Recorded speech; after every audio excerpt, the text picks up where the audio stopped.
Hello मित्रों, science math A to Z classes में आपका हार्दिक स्वागत एवं अभिनंदन। दोस्तों, आज हम बात करेंगे चतुर्चरणी भर्ती परीक्षा 2025, चतुर्चरणी भर्ती परीक्षा 2025। इसके अंदर विषय हम लेंगे गणित, और आज से आपकी गणित स्टार्ट हो रही है और प्रत्येक टॉपिक को एक एक करवाएंगे। आज गणित के अंदर पहला चैप्टर लेंगे। कल आपको मैंने विस्तार से बताया कि कौन कौन से चैप्टर गणित के अंदर हैं और कौन कौन सा साइंस के अंदर है। चतुर्श्रेणी भर्ती परीक्षा 2025 विषय गणित, उसके अंदर जो पहला टॉपिक है वो है मित्रों मशक एवं लसक। इसकी हम बात करेंगे और विस्तार से करेंगे, आप कभी नहीं भूलोगे। यदि आपने इस क्लास को विस्तार से पढ़ा तो आपको भूलने की संभावना है वो 0% हो जाएगी। अब हमें क्या करना है कि एक एक करके हम प्रत्येक टॉपिक को आपको पढ़ाएंगे और आपको इसके साथ साथ में नोट जरूर बनाना है और वीडियो को लाइक शेयर सब्सक्राइब जरूर करना है। मित्रों, गणित में टोटल 30 नंबर के सवाल आएंगे, 30 क्वेश्चन, और इसी में से पूछे जाएंगे। आपको एग्जाम के अंदर जब बैठे हो तब उसको किस प्रकार से करना है और शॉर्ट ट्रिक्स भी बताएंगे ताकि एग्जाम के हॉल के अंदर आपको वापस याद आ जाए। ऐसी ट्रिक्स भी हम आपको बताएंगे। तो अब हम बात करेंगे आज पहला टॉपिक मशक एवं लसक। मशक जिसे हम HCF कहते हैं तथा लसक जिसे हम LCM कहते हैं, इसका हम आज विस्तार से विवरण से आपको पढ़ाएंगे। मित्रों, इसको पढ़ने से पहले हमें इसकी बेसिक जानकारी होनी चाहिए कि इस क्लास को हम कितने भागों में बांट करके पढ़े, लसक मशक को कितने भागों में बांट करके पढ़े ताकि हमें आसानी से याद रह जाए। मित्रों, इसको हम आज अध्ययन की दृष्टि से 3 भागों में बांटेंगे। कौन कौन सा भाग है वो मैं बताऊंगा। सबसे पहले आज की क्लास के अंदर आपको पढ़ाएंगे गुणज एवं गुणनखंड। मित्रों, गुणज एवं गुणनखंड बताएंगे। ये पूरा होने के बाद में आपको बताएंगे कि लसक तथा मशक, मशक तथा लसक, और ये जब पूरा समझ में आ जाए दोनों टॉपिक तब हम बात करेंगे प्रश्नोत्तर की। क्योंकि मित्रों, कभी कभी थ्योरिकल सवाल आ जाते हैं और हमें सवाल तो आते हैं लेकिन थ्योरिकल सवाल समझ में नहीं आने के कारण हम गलत कर देते हैं। तो सबसे पहले हेडिंग डालोगे गुणज एवं गुणनखंड। पहला ही टॉपिक है आपका गुणज एवं गुणनखंड। गुणज तथा गुणनखंड। मित्रों, इसको पढ़ने से पहले हमें इसकी बेसिक जानकारी होनी चाहिए। क्या होना चाहिए? गुणज है उसका मान हमेशा क्या होता है? बड़ा होता है। किससे? गुणनखंड से। ध्यान रखना आपको। और ये नाम बड़ा है लेकिन इसका मान होता है वो क्या होता है? बड़ा मान। नाम छोटा है, मान बड़ा, बड़ा मान। नाम बड़ा है, मान क्या हो जाएगा? छोटा, तो छोटा मान। तो मित्रों, गुणज है वो बड़ा मान है, बड़ी संख्या है, और गुणनखंड है वो छोटी संख्या है, छोटा मान इसका होता है।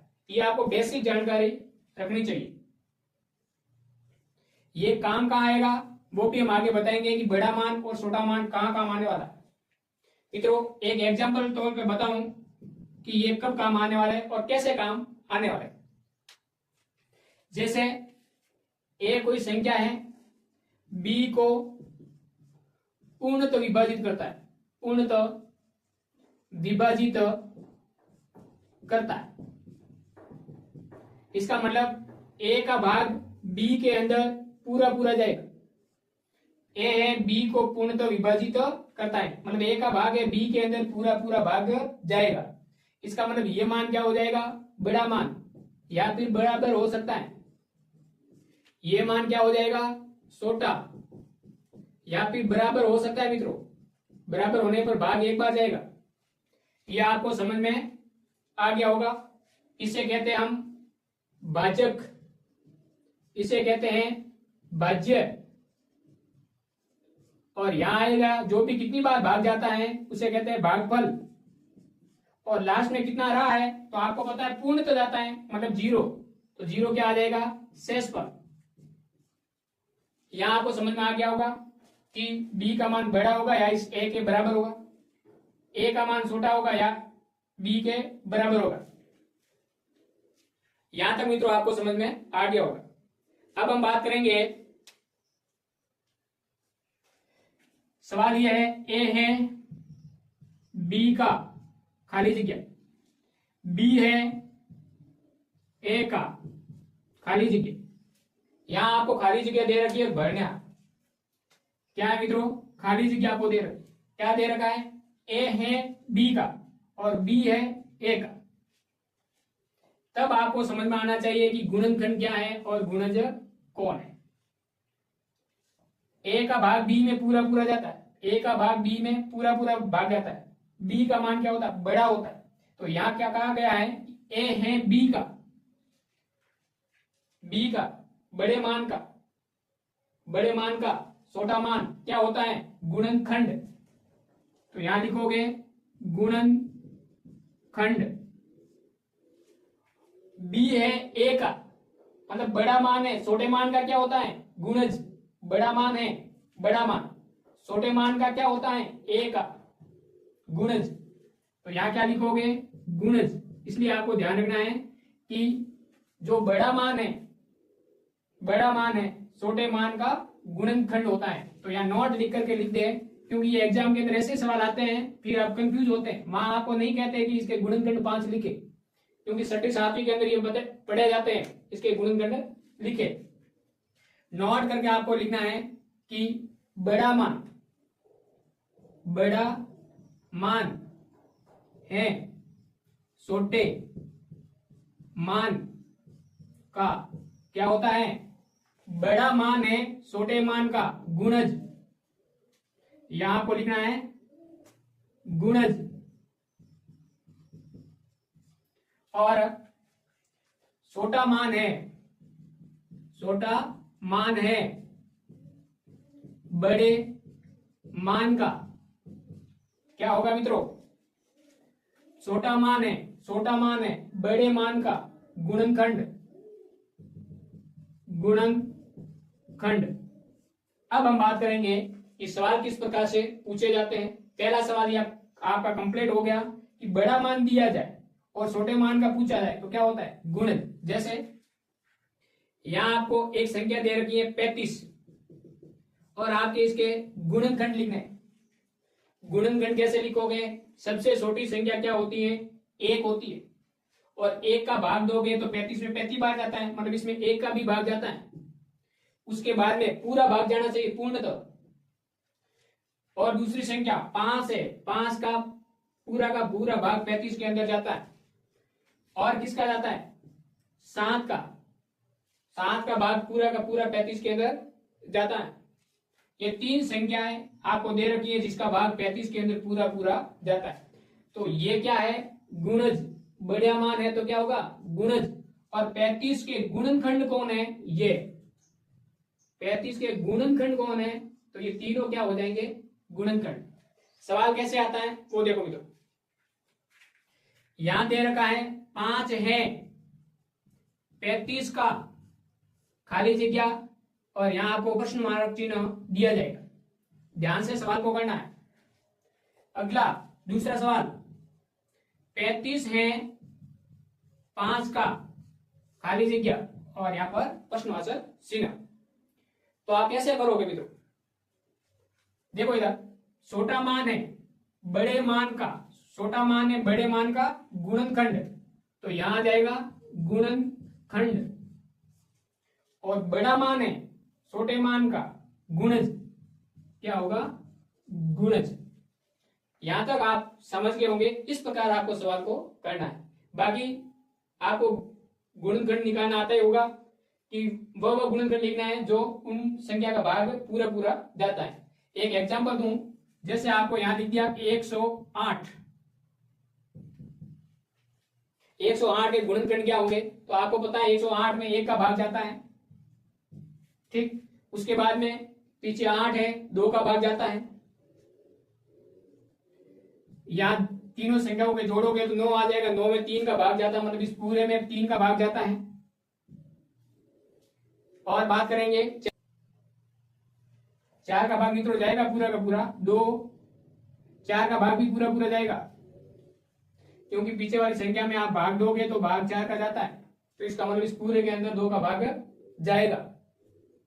आगे हम बात करें 5 का भाग नहीं जाएगा। स का भाग की बात करें तो स का अंदर 20 का भाग जाता है, क्योंकि स का भाग एक बार जाएगा, पीछे 4 48 48 के अंदर स का भाग जाता है। स के बाद में 7 का भाग, 7 का भाग मित्रों नहीं जाएगा। 8 का भाग, 8 का भाग भी नहीं जाएगा। 9 का भाग भी मित्रों यहां देखो, इसको जोड़ोगे विषम संख्याओं को और सम संख्याओं को तो 9 आ जाता है, 9 के अंदर भाग जाता है, तो मतलब इसमें 9 का भी भाग जाएगा। उसके बाद में 12 का भाग जाएगा, 12 का भी भाग जाएगा। इस प्रकार आप इसके अनेक गुणनखंड निकाल सकते हैं, एक एक चेक करके कि किस किस का भाग इसके अंदर जाता है। यहां तक आपको समझ में आ गया होगा, और इसके गुणनखंड भी आपको लास्ट में पूरा करके कमेंट बॉक्स में लिखना है। अब हम बात करेंगे, पहला जो टॉपिक आपका कंप्लीट हो गया। यहाँ 2 टाइप के सवाल आएंगे।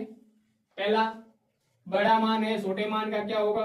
बड़ा मान है ये वाला, छोटे मान का क्या होगा। बड़ा मान है छोटे मान का गुणज होता है, छोटा मान है बड़े मान का क्या होता है, गुणनखंड। यहां तक आपको समझ में आ गया होगा। अब हम बात करेंगे लसब और मसब। यहाँ 2-3 सवाल और आपको करवाते हैं ताकि आपको समझ में आ जाए इसके गुणनखंड कैसे निकालने।